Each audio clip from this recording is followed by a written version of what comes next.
Have you ever caught yourself thanking a chatbot? Or felt a little pang of guilt when you closed the chat before it could finish its sentence? Maybe you apologized to Siri once, or felt weirdly offended when the AI assistant didn't remember your name from earlier. That's not a glitch.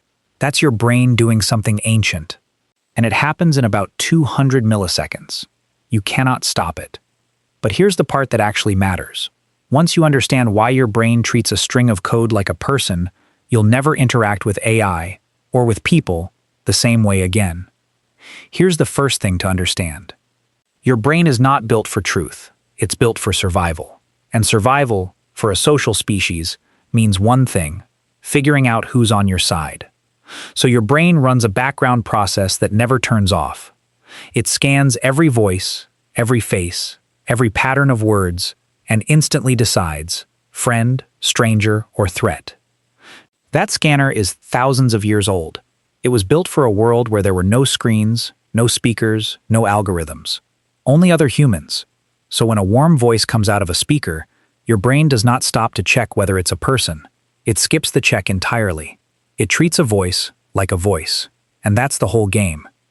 This is called anthropomorphism, the tendency to assign human traits to non-human things. And psychologists have known about it for decades. It's why we name our cars, get angry at our laptops, and feel sorry for the robot that gets kicked in the videos. But here's what's new. AI isn't a car. It's built to trigger that response on purpose. Every of course, and I understand how you feel, is engineered to push a button your brain already has installed. And it works. Think about the last time you talked to a chatbot that remembered something you said 10 messages ago. You felt something, right? Slightly noticed, slightly heard. That feeling, that's called the Eliza Effect, named after a 1960s program that did nothing but reflect your own sentences back at you as questions. And people confided in it like it was a therapist. The program had zero understanding. It didn't know what love was. It didn't care about anyone. But people told it their deepest fears anyway. Because reflecting attention back at someone triggers the deepest human need there is: to be seen. Here's where it gets uncomfortable. Your brain releases oxytocin, the bonding chemical, in response to eye contact, touch, and shared attention. And researchers have found that people's brains react similarly to social cues from machines. A friendly tone, a name, a good morning. Your brain can't tell the difference at the level that matters. So when an AI greets you warmly, your brain produces a small dose of the same chemical that bonds you to your friends. You're not being fooled. Your brain is just doing its job with the information it was given. There's a reason AI feels so much more human now. It's called predictability. Human conversations are chaotic. People are late, people forget, people get distracted and send voice notes that start mid-thought. But AI is never chaotic. It responds instantly. It always matches your tone. It always has time, and your brain reads that consistency as reliability, and reliability reads as trustworthiness, and trustworthiness reads as, this feels safe. This feels like someone who cares.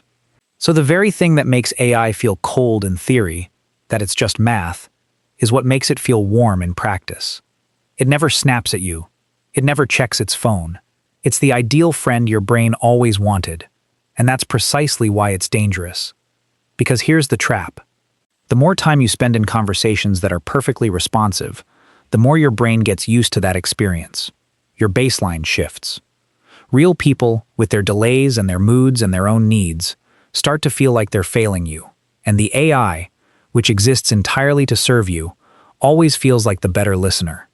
If you're not careful, you start preferring the voice that never challenges you, that never tells you no, that never has its own life. And that's not connection. That's consumption wearing a mask. Now, the solution isn't to stop using AI. That's not realistic, and it's not the point. The solution is to build an internal label that your brain can't build on its own. Your brain cannot stop anthropomorphizing, but you can train yourself to remember the difference. That AI has no inner life, no memory of you beyond the data, no stake in your well-being. It's a mirror, not a mind. A mirror that responds. When you remember that, you can use AI for everything it's good at. Brainstorming, learning, writing, working, without mistaking it for a relationship. There's a beautiful irony in all of this.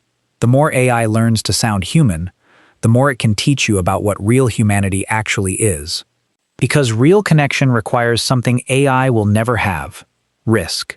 When a friend tells you the hard truth, there's risk. When someone stays when it's inconvenient, there's risk. When a person chooses you knowing they might get hurt, there's risk. AI takes zero risks with you. It will never be disappointed. It will never be hurt. It will never need you. And that's exactly why it can never love you, no matter how warm the voice sounds. The moment you see the difference, the world changes. You'll stop apologizing to the chatbot, but you'll also start noticing the people in your life who actually show up, who risk something to be with you. And you'll realize those imperfect, chaotic, gloriously real people were never a glitch in the system. They were the entire point. If this made you see your screens and your people a little differently, subscribe to MindToAct for more psychology that shows you how your own mind works.